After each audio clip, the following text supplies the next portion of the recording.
Hello everyone, welcome back to the video. So today I'm going to go through some sales tips, tricks and strategies that will help either yourself or your team hopefully close more deals and just give you a bit more structure to work to, because that's going to be one of the key concepts today. So carry on, watch the video till the end. We'll go through how to qualify and close off-plan property investors like a pro, and hopefully you can learn a lot from the video.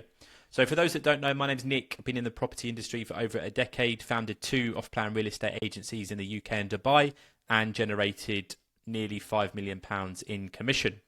And all the systems that I've learned along this journey are repeatable, and you can apply them to your business to scale, whether that's starting an off-plan agency from scratch, increasing your developer sales, or growing your real estate or property investment firm. I offer this through consulting, mentoring programs, lead generation services, etc., etc. So over the years, as I've mentioned here, I've had a lot of good investment consultants work with me and, well, with me, for me, in partnership with, however you want to word it. I've seen some really, really great talent that have come from, some of the best names in the UK market.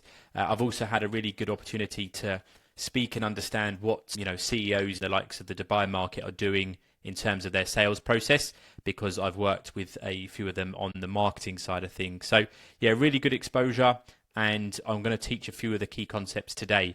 This, as I mentioned here, this is learnt from thousands of unit sales that I've seen, analysed and gone through what both my team and other companies have done, and obviously it's generated millions in commission. This is it. I'm giving you the blueprint today. So we'll focus on the verbal stuff and more of the traditional sales process. Obviously, there's a lot that goes into this, but ultimately, this is going to be, how can we structure conversations? What do we need to do? How do we need to go about it? And you can pass this on to your team. So, number 1, qualification. So, sales 101, asking discovery questions and really understanding where the prospect is at and what they're looking to achieve. You need to understand them in great, great detail. So, a couple of really, really key bullet points on this. So, firstly, rapid response times is crucial. If you wait 20 minutes to contact a lead, it's too long, okay? It has to be seconds, minutes, okay? That's the level of speed and the sharpness that we want when we're conducting our sales activity. I've written a quote here from a source I found online. Responding to leads within 5 minutes increases the likelihood of qualifying them by 21 times compared to if you were to wait 30 minutes. So that's how important it is, and that's based on hard data. So just Google, response times to lead versus conversion rate, etc., and you'll get an understanding. But you have to make sure, either as the owner or if you're doing it yourself, that the team are super efficient, and that will make a massive difference already straight off the bat.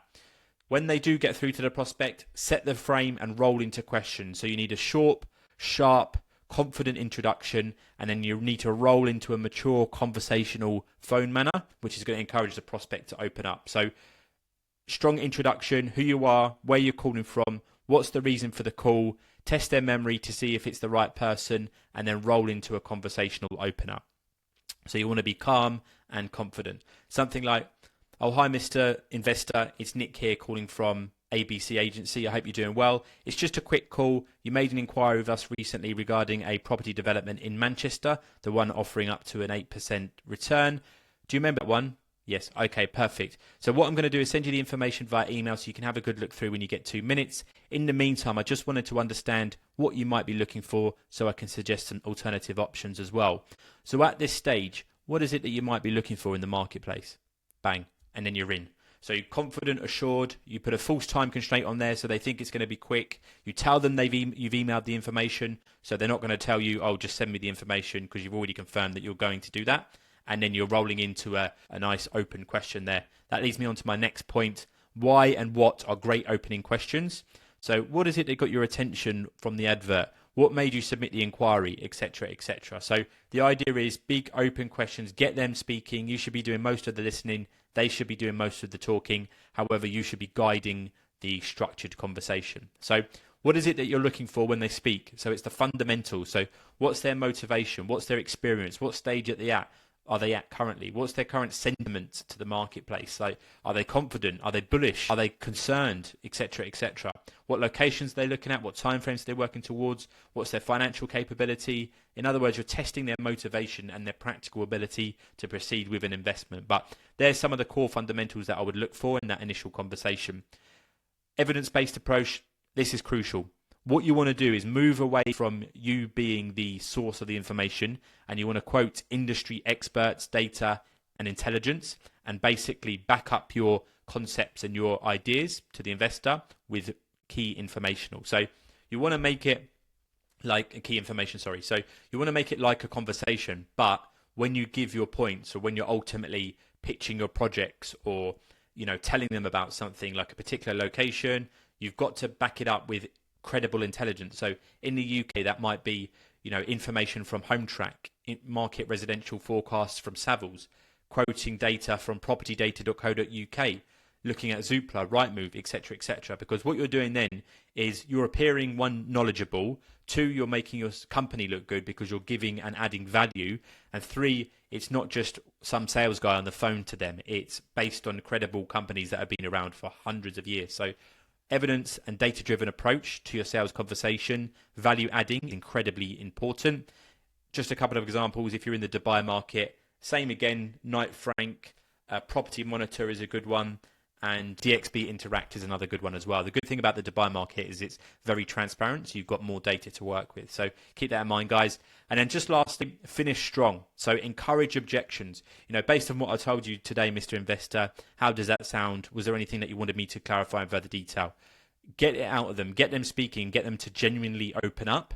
That's a great skill set to have, because by the end of the call, they should have a bit more rapport with you. They should trust you a bit more because you've displayed knowledge, you've asked thought-provoking questions, you've given a considered response and value offering. So yeah, they should be able to open up to you and then undercover some of their initial objections. Tell them the next steps. So again, you control it. So, okay, great to speak to you today. As I mentioned, take a look through the information. I'll give you a call at 3 p.m. tomorrow and we'll go for any questions you have. In the meantime, I do have another market report that I want to send you as well. Does that sound okay? Bang. If they say yes, then you've got the call in for tomorrow, set the task, and then call them back at that exact same time.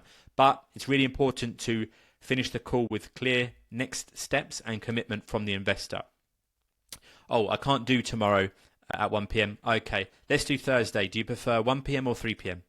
Okay, so straight after, you're trying to get that next call in as soon as possible. You're giving them an alternative close, so it's either 1 or 3. They're the only options they have, and then normally they'll pick one. So if you go through all these steps, you're going to maximize the chances of continuing that conversation with the investor. You're going to maximize the chances of you coming across like a competent, informed market expert, and you're going to make your company look good. So you're ticking off all the key concepts that we want to aim for in that initial qualification call, which is basically the first call with the investor. So hopefully that helps, guys, on that stage. Number 2, follow up. So be absolutely relentless with your follow up. As I've written at the top here, it's where the money is made. Okay, no one comes in, inquires, have a great first call with them, and then they close. You've got to be really, really systematic in your approach. So let's get into this. So multi-channel approach. Don't just call. What you'll find with sales consultants over the years, they have that I've seen over the years is they have their preferred channels. So some people might like to call more. What you've got to do is identify this and encourage them to use a multi-channel approach. So calling, WhatsApp, email, Google Meet, Zoom, even social media, LinkedIn, etc. You've got to hit off the top 3, so calling, email, WhatsApp, but then adjust to the prospects where they're basically responding the most. So if they're coming back to you quickly on WhatsApp, or if once you get them on the phone, are they really talkative and you can progress it quickly that way? Obviously, the phone is normally number 1 because you can get through so much information so quickly, and you can, really emphasize certain points. You can communicate that enthusiasm and that confidence to the investor, which you can't do in short messages. The phone is number 1, but if they're coming back to you on email, you can, do a lot of business via email or WhatsApp as well. Systematic. So take the thought process out of it. Give your sales staff a set follow-up procedure and make sure they stick to it. This is especially important for newbies and people that are super busy, because the last thing you want is every call them thinking, oh, is it a good time to call? Should I not call? If they have a systematic approach, it takes the mental thinking out of it, and it's bang, oh, it's day 2 now, cool. Like, it's that quick, and then that's how you get through a high volume of calls, and then they don't overthink stuff. Add value, touched on this earlier, be armed with the follow-up calls. So, what you don't want to say is, oh, hi, Mr. Investor, I'm just following up to see if you read the email I sent. That's not what you want. You want to be, oh, hi, Mr. Investor, I'm just giving you a call. I know we spoke before and you were looking at Manchester. Here's the latest market report on the rental price rises, which based on our first conversation seemed important for you. Oh, by the way, did you get that email or did that land in your junk folder? Bang, then you're in. So you're leading with value. It's generally important information for them because they're investing, a huge amount of money. And then you're tagging on the end, oh, did you get a chance? Did you spot that email? So then you're opening up the conversation that way. So keep that in mind as well. Automate. Most companies automate well to some extent. Very few do it perfectly. So automated at a company level means the lead is coming in, is automatically distributed to the staff member. The manager or the CEO is informed, and an automatic email drip campaign goes out, and an SMS or a WhatsApp message goes out. If that happens instantly when people inquire, that's a really strong opening and it's super efficient, and it will maximize the ability for the investor to get through to the contact, and they will know who's calling. Ultimately, if you're calling 2 minutes after they've got the WhatsApp or the SMS, etc., etc. So that's really important. But the other side of that is you want the consultant's workload to be automated as well. So one thing we do is we use email software. The consultant presses one button at the start of the campaign, and basically then that investor will get a series of 5-6 emails over the next week and a half, 2 weeks that is coming directly from the consultant, but the consultant isn't doing anything. So by this stage, the investor is getting emails from the company and emails directly from the consultant, which will maximize the chances of the open rate. So automation is super, super important, and that's a big factor and influence on the follow-up success rate. Mindset. So this is, again, sales 101, but they've got to be relentless, unemotional, professional, direct, genuine, confident, empathetic to some extent when the timing's right. But overall, they've just got to be, the word I always use is sharp. They've got to be on the ball. They've got to be quick. They've got to be unemotional, and you've just got to go through the motions time and time and time again. And then when you add that in with a few bits I'm going to speak about on the next slide, that's how you become a killer. And finally, fill the gap. This is a really, really important concept which is suitable for senior management and CEOs. So don't assume your sales team are doing the follow-up. You have to manually check whether that's, when I say manual, I don't mean physically go through and check everything, check their sent emails. I mean, you need to have a reporting structure in place that shows all their WhatsApp messages, all their calls, how long they were calling, what's their average call rate, what's their average time to first response, what's their weekly call rate, what's their email sends, how many campaigns automated are they sending per day, per week. You've got to be really granular with this stuff because it really makes a difference. You've got to think when they're doing it hundreds of thousands of times, one can make a big dent or increase in their sales. So keep that in mind as well. Go on the CRM. Don't take their word for it. It's got to be based on data, and it's got to be based on manual audits and checks. And ultimately, you're giving them the best chance of success. It's not micromanaging because you're systematizing it. You're not shouting at everyone and nagging them every 2 minutes, but you're monitoring. You're holding people account. You're inspiring them. You're motivating them. You're encouraging them. And yeah, that's how you're going to get the best out of them. Okay, objection handling. This is a big one for me. No excuses for less than 10 responses. So you need to become, and your team needs to become, an absolute black belt in conversations. The reason why, as I've written here for point number 1, it's the same objections, okay? In the off-plan investment game, it's the same objections that come up time and time and time again. So, oh, the completion date's too far. Oh, the price is too heavy. Oh, I'm looking at another product, another location. Oh, what's the risk, or what's the security involved, etc., etc. So your team have to learn these back to front. They know it's coming.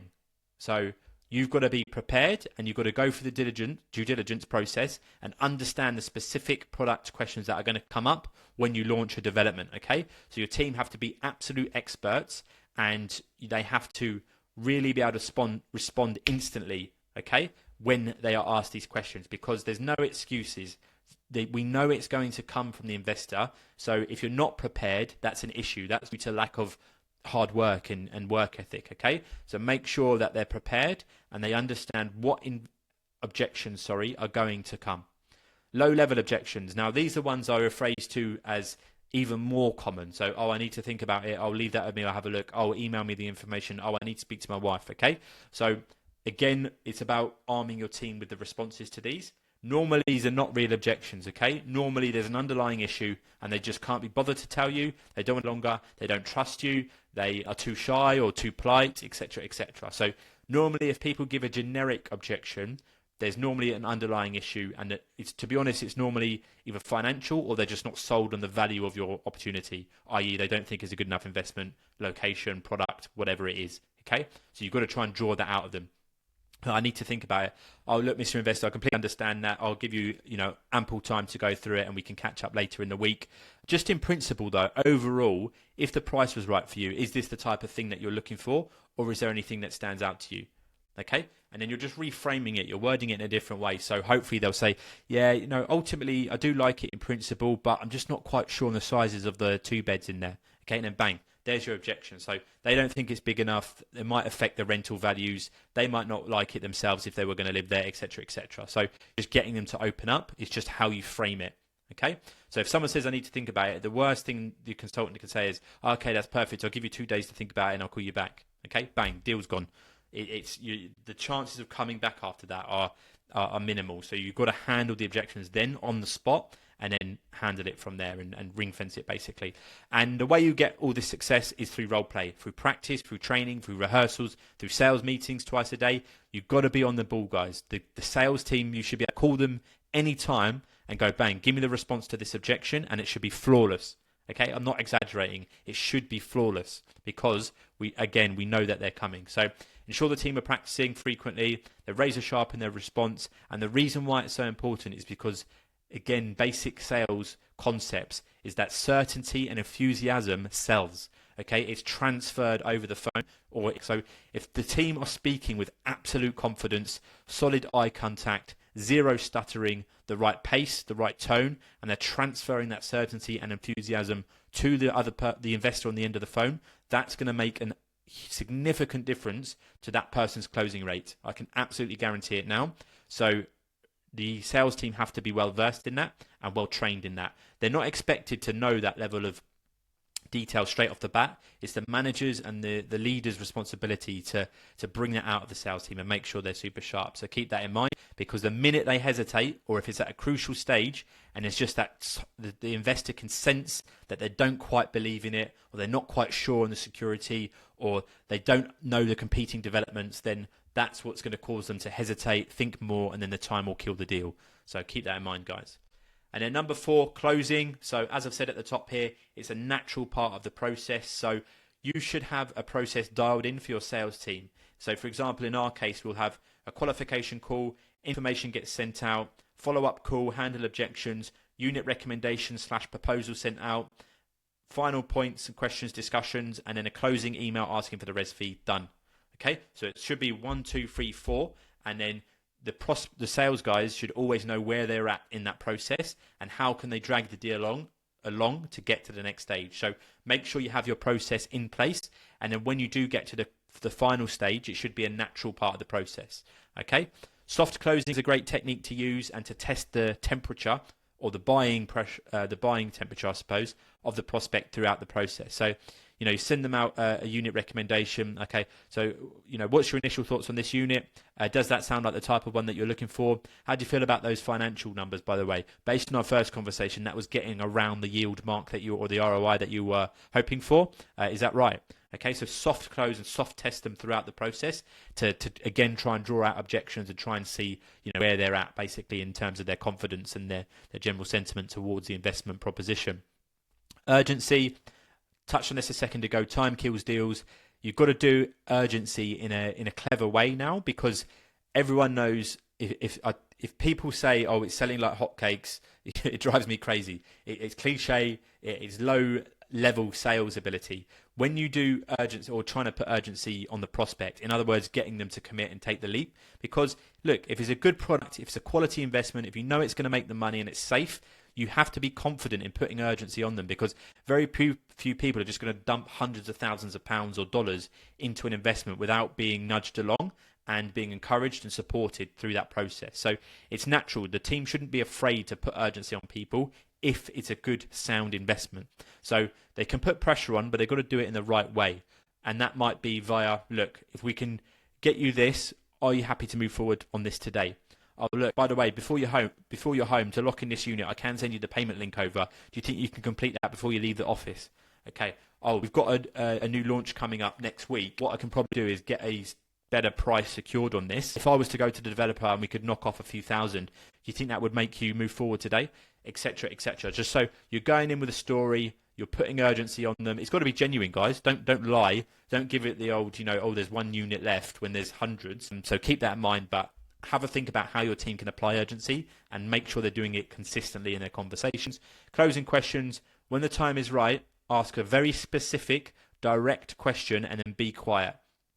So the examples I gave a minute ago, like, oh, if we can get this price, would you be willing to move forward? That's kind of a soft close. You're encouraging urgency. You're nudging them in the right direction. If they say yes and you go away and get it agreed, it's assumptive close, okay? It's bang. Okay, Mr. Investor, we've got this agreed. Here is the payment link. Can you make this payment now and we get that wrapped up for you? Does that sound okay? You don't even have to ask, does that sound okay? If you framed it in the right way, because you've gone away, you've negotiated a discount, they've already agreed verbally. If you can get it, they'll go ahead. So you're well within your rights to go back, and it's socially savvy to do so and just be assumptive, okay? And if not, just asking them a direct question. So based on what you've heard, hopefully this ticks all your boxes and it matches the points we spoke about throughout our communication. Do you want to go ahead with this today? Okay, and then go for it, yes or no. So at the start, opening, broad questions that encourage people to speak, and at the end, ask a direct question, be quiet, and then wait. And they will either say, yep, yeah, let's do it. Why not? Let's go ahead. Let's get it done. Or they'll say, yeah, that's absolutely fine. What are the next steps? Or they'll hesitate, and then the minute they hesitate, there's something that you haven't covered off. Okay, so give them breathing space, let them speak, and normally they'll tell you. If they say, "Oh, I'm not quite ready at that stage," then you've done something wrong because there's still an objection there, which you should have uncovered previously. So just keep that in mind. Closing questions are very important, and then finally, make it frictionless. So make it super, super easy for them, whether that's sending the payment link on WhatsApp to get a booking fee, reservation fee, sending the bank details, however they want to go about it, just make it as easy as possible and make sure the sales guys are doing it around the clock, okay?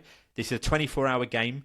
If anyone finishes at 5, 6 p.m. and they've got a hot investor there that's ready and the consultant is not sending them the link or moving it along, that's a massive red flag, okay? You need serious conversations with that consultant. But yeah, we'll wrap it up there, guys. I tried to speak as quickly as possible, but there was a lot to go through, and I'm super passionate about this. Again, I want to stress that this is derived from me witnessing, analysing, and being involved with thousands of investments, okay? From, family offices and ultra high net worth individuals down to, buy to let and retail investors. So yeah, I know the concept works. So if you want more help with this, guys, you want to close more deals, you want to start an off-plan agency, increase your own real estate agency sales, or perhaps build a direct sales team with your development company, then we can have a conversation. I'll give you a roadmap and some free advice, and we can go through and look at where you're at the moment and where you want to get to in a one-on-one strategy session, completely free of charge. Just visit sellandscaleoffplan.com and we can go through that. And just to round things off, I offer consulting, coaching, mentoring, and marketing and lead generation services. Again, all of which I've learned from delivering £5 million in commission. So Nick at sellandscaleoffplan.com is the email if you have any questions, and I'll speak to you soon.